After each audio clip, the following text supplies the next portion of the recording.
इस दुनिया में आए हैं तो हम लोग किसी विशेष उद्देश्य से आए हैं। विशेष उद्देश्य है कि हम लोग को मोक्ष चाहिए। जब तक मोक्ष नहीं मिलेगा तब तक हम लोग इस तरह के कर्म में चलते रहेंगे और कुछ न कुछ करते रहेंगे, फिर मरते रहेंगे, मिटते रहेंगे, 10 तरह की बात करते रहेंगे, कई कई जन्म लेते रहेंगे। हाँ, ये हम लोग का जो है तभी अंत होगा जब भगवान की अति कृपा होगी। और अति कृपा तभी होगी जब हमारी भक्ति अति होगी, अनन्य भक्ति, इसको कहते हैं अनन्य भक्ति। तो अनन्य भक्ति से ही वह मोक्ष की प्राप्ति होगी। तो अनन्य भक्ति चाहिए, और अनन्य भक्ति का मतलब है कि काम, क्रोध, लोभ, मोह, है ना, इन सब से मुक्ति चाहिए। इन सब से जो है हम बंधे नहीं हैं, तभी हमारी वो भक्ति होगी।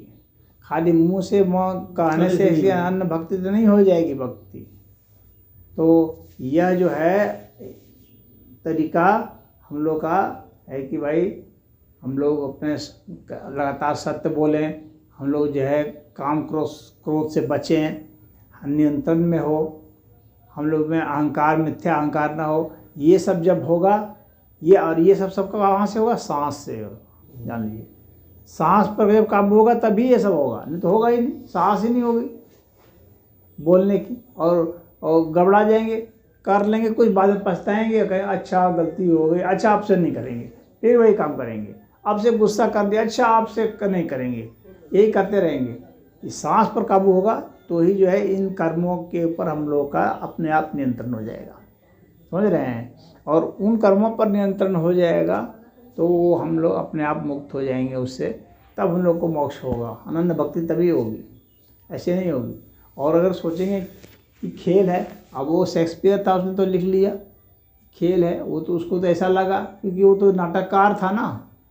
तो जो प्लेस्ट होता है, जो कि सोच रहा है गेम ही है सब कुछ, तो उसको गेम लगता है। तो वही हमें कह रहा था कि इस दुनिया में किसी से पूछ लो, अगर कोई खिलाड़ी होगा तो वो खेल की भाषा में ज़िंदगी को डिफाइन करेगा, बोलेगा सब यहाँ तो खेल चल रहा है, समझ रहे हो, वो ऐसे डिफाइन करेगा। अगर उसी तरह से किसी शराबी से पूछ लो, शराबी से पूछो कि ज़िंदगी कैसे है, तो क्या है, सब तो नशा है, और क्या है ज़िंदगी, क्या है, एक नशा है, वो ऐसे डिफाइन करेगा उसको। और वो अपनी जगह पर सही होगा, गलत नहीं होगा, क्योंकि वो जो एंगल जिस तरह से देखता है ना, उस तरह से वही होता है। जिससे भी तुम पूछ लोगे, चाहे जितने भी कर लो, हर तरह का, चाहे नशा वाला से पूछ लो, चाहे खिलाड़ी से पूछ लो, चाहे किसी से पूछ लो, वो उसी हिसाब से परिभाषा करके बता देगा, उसे डिफिनेशन देगा, बस कर देगा। किसी से पूछोगे शिक्षक से तो वो बता देगा कि हाँ तो सब शिक्षा है, सीखने के लिए हम लोग आए हैं। हम लोग इस दुनिया में सीखने के लिए आए हैं, शिक्षक हैं हम लोग, कुछ ना कुछ सीखेंगे बस, और क्या। तो वो भी ठीक है अपनी जगह पर, समझ रहे हो, हर कोई अपनी जगह पर ठीक होगा अपने एंगल से। हाँ, वो बताएगा कि हम लोग इसी के लिए आए हैं। ज्ञानी बोलेगा सब चीज़ ज्ञान के लिए, भक्त बोलेगा क्या ऐसा बकवास है, सब जो सब भजन करो, भगवान का भजन करो, भक्ति के लिए सब कुछ, और सब भगवान के नाम पर सब काम करते चले जाओ। तो इस तरह से सब लोग अपने अपने हिसाब से करेंगे। अब तुमको उसमें से निकालना है, तुमको उसमें से सत्य निकालना है, रस निकालना है। सबकी परिभाषा कैसे है उसके हिसाब से तुमको अपना रस निकालना है, अपने स्वभाव के हिसाब से कि तुमको वास्तव में क्या चीज़ अच्छा लग रहा है और क्या चीज़ तुम एक्ट कर सकते हो। कुछ ना कुछ तुमको कर्म करना है ना अपने हिसाब से। तो तुम सोचोगे कि मैं कौन सा इसमें करूं जो हमारे हिसाब से अनुरूप हो, और जिससे कि हमको इस जन्म और मृत्यु का चक्कर है, कर्म बंधन है, इस सब से छुटकारा मिल जाए। ये तुमको करना पड़ेगा, नहीं तो फिर यह है इसमें उसमें फिर आते रहे, कई जन्म आते रहे, जाते रहे, कर क्या करना, ये चक्कर चलता है। अच्छा, जिसे बोलते हैं लोग ने 84 लाख पता नहीं कितना योनियां हैं इसमें जन्म देना पड़ता है। 84 लाख योनियां। अच्छा, मरने के बाद जिसे हम 84 लाख योनियां एक मोटे तौर पर लमसम बता दिया गया है। ऐसा नहीं है कि 84 लाख एकदम पर्टिकुलर है लिखा हुआ डिजिट जैसा, ऐसा नहीं है। एक मोटे तौर पर बता दिया गया है कि बहुत ज़्यादा जोनियाँ हैं। अच्छा, जैसे हम ये चीज़ सोचते हैं कभी कभी हम, हाँ, मरने के बाद क्या होता है, जैसे कभी आता है दिमाग में हमारी चीज़ें कि मरने के बाद क्या होता है। जैसे एक बार हमारे साथ घटना होती है, बाबा हम बता रहे हैं, हम जा रहे थे सोनभद्र, हम लोग तो बनारस से सोनभद्र के लिए निकले, कोई एक पुल पड़ता है जो रामनगर का है, गंगा जी में बना हुआ। जैसे वहाँ पर आए, अचानक मेरा मुंह सूखने लगा। तो हमारे साथी बाइक चला रहे थे, हम बोले कि ऐसे आया कि हमारा मुंह सूख रहा, हमको पानी पिला हुआ है, बड़ा अजीब सा महसूस हो रहा है।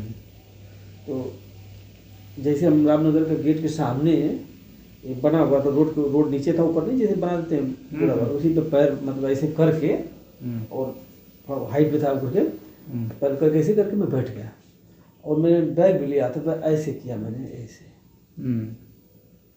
इसके बाद बाबा हमको कुछ नहीं पता है उस टाइम मेरे साथ क्या हुआ था, मतलब शून्य एकदम, जैसे नहीं मतलब आदमी बिल्कुल पता नहीं, हाँ, दिमाग शून्य हो गया था। हाँ, ऐसे गिरा, यहाँ पर चोट लगी, ये सब फट गया, ये सब दांत में ये सब ऐसे करके छिल गया, और यहाँ पर भी चोट लगी थी, हमको याद है। लोग बोलते हैं कि मैं 4 मिनट 3 से 4 मिनट बता रहे हैं, 3 से 4 मिनट में बेहोश रहा, लोग बता रहे थे, मतलब ऐसा हमको कुछ नहीं पता था। जब लोग पानी उनी सब लाकर, जो साथ लड़का था वो भाग कर गया, 2 लीटर पानी लेने के लिए गया था, वो जब आया जैसे नहीं रोका, वो गया पानी लेने के लिए, तो लोग चिल्लाए, गया देखिए नींबू वगैरह बेच रहे थे सब, अरे भैया देखिए का भर काल के सामान तो करके वो आया, फटाफट वो पानी लिया था, उस पानी डालने लगा मेरे सर के ऊपर। जब पानी नहीं डाला, जब ये भवाने लगा, तो थोड़ा थोड़ा सा चेतना आई, दिमाग में आया कि अरे ये जो बना तो देखा तो पूरी भीड़ लगी है आसपास। तो वो 2-3 मिनट का जो ड्यूरेशन था मेरे अंदर, मतलब कभी कभी उसके बारे में सोचता हूँ मैं कि ये चीज़ मतलब शून्य हो गई थी, मतलब कुछ जैसे मतलब खत्म, मतलब बिल्कुल न आग न पीछे, कुछ भी नहीं, मतलब चेतना शून्य हो गए, चेतना शून्य हो गए। तो वो है एक तरह का ना, समझ लो कि वो एक तरह से तुम्हारा टेम्पोररी मृत्यु है, टेम्पोररी मृत्यु। तुम देखे, समझे? वही तरह का मृत्यु रोज होता है, जब रोज सोते हो, गर्मी में चले जाते हो, वो भी शून्य होता है, तुमको कुछ पता नहीं चलता है। हाँ, उसमें जो स्वप्न वाला एक फेज होता है, वो तुमको थोड़ा पता चलता है, स्वप्न देखते हो तो वहाँ पर चेतना रहती है, अर्ध चेतना, जिससे तुम देख लेते हो कि सपना है, कभी भाग रहे हैं, कभी कुछ हो रहा है, लेकिन उसके बाद फिर जो है डीप स्लीप आ जाता है। तो डीप स्लीप फिर आएगा, तो फिर तुमको कुछ पता नहीं चलेगा, और ऐसे फिर डीप स्लीप और फोन कर लो। इस तरह का हम लोग का हर रोज ऐसा होता है कि हम लोग सोते हैं, एक तरह से वो छोटी मृत्यु है, छोटी मृत्यु है। जब जिस तरह से तुम रात को सोते हो तैयारी करने के पहले, अब जब उठते हो तो सुबह जो तुम कल छोड़े थे, वहीं से फिर कोई शुरू करते हो काम को, फिर उसी काम को फिर उसी तरह दिन भर करते हो, फिर सोने के पहले तब फिर तुम्हारा योजना बनाते हो, अच्छा कल ये करेंगे, फिर सो जाते हो, उसका फिर शुरू। यानी ये सोने का काम और जागने का काम और करने का काम, ये एक चलता रहता है एक सीरियल में, समझ रहे हो? उसी तरह से जो इस जीवन का जो तुम्हारा सार है ना, उसके बाद फिर तुम मरोगे तो उसका फिर वहाँ से कंटिन्यू रहेगा, फिर कंटिन्यू रहेगा। अब इसको तुमको जानना है, इसको तो 2-3 तरीके से जाना जा सकता है। पहला है कि जो बच्चा जब बहुत छोटा होता है ना, तो उसको पीछे जन्म का याद रहता है, तत्काल उधर से सो करके उठा है मृत्यु से, समझ रहे हो? तो बच्चे को 2.5-3 वर्ष तक याद रहता है, फिर भूल भाल जाता है वो, समझ रहे हो? क्योंकि हम लोग प्रकृति है नहीं चाहती कि हम लोग को पीछे जन्म का याद रहे, हम लोग के दिमाग के ऊपर अतिरिक्त बोझ नहीं डालना चाहती है, क्योंकि मेमोरी का अत्यधिक बोझ बढ़ेगा, अत्यधिक याददाश्त होगी तो बहुत ऊर्जा खपत होगी ना। इस प्रकृति की कोशिश ये होती है कि ऊर्जा कम से कम खपत हो, कम से कम खपत में अधिक से अधिक काम हो, समझे? और उसी चीज़ में ऊर्जा खपत हो जो कि काम हो, समझ रहे हो, ये झूठ मूठ का सोच रहे हैं और उसका काम कुछ है नहीं, तो क्या फ़ायदा, ऊर्जा बर्बाद हो जा रही है। तो इसीलिए प्रकृति का ये नियम है कि ऊर्जा कम से कम खपत हो, इसीलिए पुरानी यादें सब मिटा दी जाती है। खाली पुरानी यादें पिछले जन्म की नहीं, इस जन्म की भी तुम्हें 5 दिन को लेकर जो किए हो ये अभी याद नहीं है, मिटा दिया है। समझ रहे हो ना, मिटा दिया गया। बेकार के फालतू चीज़ हटाओ, जो उसमें कुछ काम का होगा वही याद होगा। समझ रहे हो, जो जो काम का होगा, जो आगे काम आ सकता है वही याद रहेगा, बाकी सब मिटा दिया तुरंत। हम लोग शरीर में सिस्टम है ये, तो डिलीट करने का लगातार है। और डिलीट इस तरह से नहीं किया जाता है कि वो ख़त्म हो गया सदा के लिए, ऐसा नहीं किया जाता है।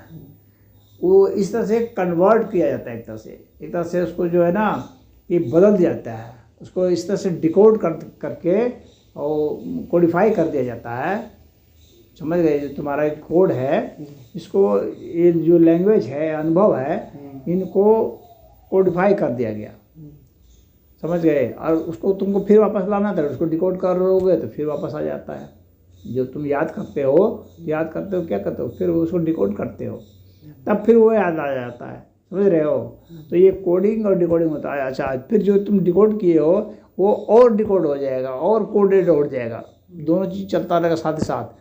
और होगा मतलब कि और कोड हो जाएगा, तो वो और गहराई में उतर जाएगा, इतना गहरा होता चला जाएगा कि अंत में उसको तुमको निकाल ही नहीं पाओगे। तो पिछले के जन्म का जो चीज़ होते हैं ना, वो बहुत गहरा हो जाता है, उसको निकालने के लिए ना बहुत गहराई में उतरना पड़ता है ध्यान के, तब उसको फिर वापस करके आप डिकोड करके फिर अपनी भाषा में समझ सकते हैं कि ऐसा किया गया था, ऐसा हुआ था। समझ रहे हैं, तो या तो पिछले जन्म में अभी बच्चा है तो वो समझ सकता है थोड़ा बहुत। हाँ, इसलिए बच्चे कभी लेटा रहता है, बच्चा कभी मुस्कुराता है, कभी हंसता है। हाँ, कभी रोता है, इधर चिल्लाता है, रोता है, इसी वजह से भी रोता है वो। समझ गए, ये भी एक रीजन है। हाँ, ये भी एक रीजन है। उसकी ये स्मृति आती है तो रोता है, दर्द होता है, रोता है, मृत्यु का दर्द बहुत बड़ा तड़प दर्द होता है, उससे कारण रोता है। और फिर जब जवान जो हो गए तो फिर तुम एक्सीडेंट से कभी कभी याद आ सकता है किसी जन्म का, एक्सीडेंट हो जाए, चोट लग जाए, ऐसा हो जाता है कभी कभी। या फिर तुम जो है ध्यान में जाओ, ध्यान करो, ध्यान करने से कभी कभी आ जाता है वापस। तो ध्यान वालों को आ जाता है तो देख लेता है अपना सपने जैसे दिख जाता है पूरे, कि पिछले जन्म में हम क्या थे, पूरा तुम समझ जाओगे कि हम यही थे। भले उस जन्म में तुम एक औरत रहे होगे, तुम लेकिन जान जाओगे कि हम ही है। यानी उसकी ऊर्जा जो है ना तुम्हारी ऊर्जा से मैच करेगी, उसी से तुम पहचान जाओ कि ये है। समझ रहे हो, चेहरा भले मैच नहीं करेगा लेकिन ऊर्जा मैच करेगी। तुम्हारी अभी की जो ऊर्जा है, उसकी जो ऊर्जा है वो मैच करने लगेगी, तुम समझ जाओगे ये मैं ही हूँ। और ये आदमी, जैसे मान लो कि ये आदमी तुम्हारा, ये भी था पिछले जन्म में तुम्हारे साथ, और तुमको अभी इसको देखे हो, तो तुम जैसे तुम देखोगे ना, तुम इसको समझ जाओगे और इसी की ऊर्जा है। हर एक आदमी की अपनी ऊर्जा होती है, उसका लक्षण होता है, और ऊर्जा जो है सिर्फ रूपांतरित होती है उसका। समझे, उसका सीरियल टूटता नहीं है, क्रम नहीं टूटता है, रूपांतरण होता है, तो उसका क्रम बना रहेगा। तो तुम पहचान जाओगे ये तो ये है, अरे अंकित है, ये तो अंकित जैसा लग रहा है, समझ जाओगे तुम, भले चेहरा अलग है। तो ये जो है ये ध्यान से भी हो जाता है। और इसके अलावा क्या है कि जो गुरु हैं, जो जानते हैं, वो तुमको सम्मोहित करके भी वहाँ ले जा सकते हैं, उस स्टेज में जहाँ तुम देख सकते हो, तुमको सम्मोहित करके। समझ गए, कभी टीवी पर भी दिखाते हैं लोग। हाँ, तुमको सम्मोहित करके ले जाएंगे। नहीं, टीवी पर जैसे मतलब हाँ। उसको ये वाला कार्यक्रम जो है सम्मोहित करने वाला, हमने क्या देखा आपने, इस तरह का कभी कभी होता है। हाँ, वो देख सकते हो, तो तुम जान जाओगे। तो जो जानना चाह रहे थे ना कि मरने के बाद क्या होता है, तो सब जान जाओगे, मरने के बाद क्या होता है, समझ जाओगे कि मृत्यु के बाद ऐसे ही होता है। मतलब इसका जब लोग इस तरह से, हम लोग जैसे सामने आंखों के सामने अंधेरा छाया हुआ है, मतलब इस तरह से हाँ। देखा जाए तो हाँ, उसके बाद मतलब मरने के बाद क्या हो, कोई नहीं सोचता है। हाँ, कुछ लोग सोचते हैं, कोई नहीं तो ये नहीं कहेंगे ना, जैसे मतलब जो परसेंटेज है बता रहे हैं, वो अपना कर रहे हैं, सोचते मरने के बाद क्या होगा करके सोचते नहीं है, मतलब इसलिए उल्टे सीधे काम करते रहते हैं। कभी कभी मैं भी कभी बीच में उठता हूँ तो मृत्यु को याद करता हूँ, मरना है एक दिन, सच्चाई है। मतलब कभी एज भी मिलाते हैं, अगर मतलब देखते हैं अगर 40-42 हो गया, ऐसा है ना 22-25 जो भी है। हर कोई आता है ना सिस्टम, ये नाहक जन्म नहीं लेता कोई। हाँ सबका एक सिस्टम है। सिस्टम यही है, आपने किसके साथ कौन सा कर्म बंधन किया है, कितना गिफ्ट टिक है, गिफ्ट टिक तुम्हारा क्या है, ये होगा हिसाब किताब। हाँ कितना इससे लिए हो, कितना हमसे लिए हो, कितना हमको दिए हो, कितना किसको किसको देना है, किसको, यही हिसाब किताब पूरा होगा, फिर ट्रांसफ़र करेगा दूसरा, फिर दूसरा जन्म जो बाकी रहा, फिर वो इसी तरह करते करते करते जब तुम्हारा जीरो बैलेंस हो जाएगा, जीरो बैलेंस हो जाएगा, न देना है न लेना है, वही उसी को मोक्ष कहते हैं। इकोनॉमिक्स की भाषा में बता दिया मैंने, इसको समझ लो। जीरो बैलेंस जब हो जाएगा, ना तुमको उद्धव का लेना ना माधव का देना। हाँ किसी से कोई मतलब हाँ, जब तुमको लेना नहीं है देना नहीं है, जीरो एकदम हो गया, तब समझ लो तुम मुक्त हो जाओगे। समझ गए? ये इसीलिए ध्यान रखते हैं बहुत लोग कि भाई कोशिश ये करो कि किसी का लेके नहीं मरो, लेके नहीं मरो, कोशिश ये करो ताकि बैलेंस जो है कम से कम होता जाए, ताकि तुम्हारा मुक्ति बन जाए। समझ रहे हो? ये सिस्टम है, ये अनावश्यक यहाँ पर नहीं है। और बैलेंस का मतलब खाली यह नहीं होता है कि 10 रुपया से लिए, नहीं। यहाँ का इसका बैलेंस तुमको बताते हैं। यहाँ ऐसा अस्तित्व का बैलेंस जो है ना 10 रुपया का नहीं है, उस 10 रुपया से कितना इमोशन पैदा होता है वो है यहाँ वैल्यू। समझ रहे हो बात? समझ में आई बात? हाँ समझ गए। हाँ, जैसे मैंने इसके 10 रुपये दे दिया, कितना इसको दर्द हुआ, मतलब कितना दर्द हुआ इसको, कितने आत्मा और किसी को जितना इसको दर्द पैदा हुआ वही वैल्यू रहेगा। हो सकता है किसी का उतना ही दर्द के लिए किसी से हमको 1 लाख लेना पड़े। समझ रहे हो अंतर? किसके पास कितना है उसके हिसाब से उसमें दर्द कितना है, वही वैल्यू है। एक गरीब आदमी के पास अगर मान लो उसके 50 रुपया भी नहीं है, उसे कोई छीन लेगा तो उसको बहुत दर्द होगा। एक अमीर के पास अगर तुम 50 रुपये ले उसको कोई फर्क नहीं पड़ता है। हाँ, उसको उतना बहुत मामूली सा लबर नहीं के बराबर, वो भी केयर नहीं किया। हाँ, वो बहुत थोड़ा सा।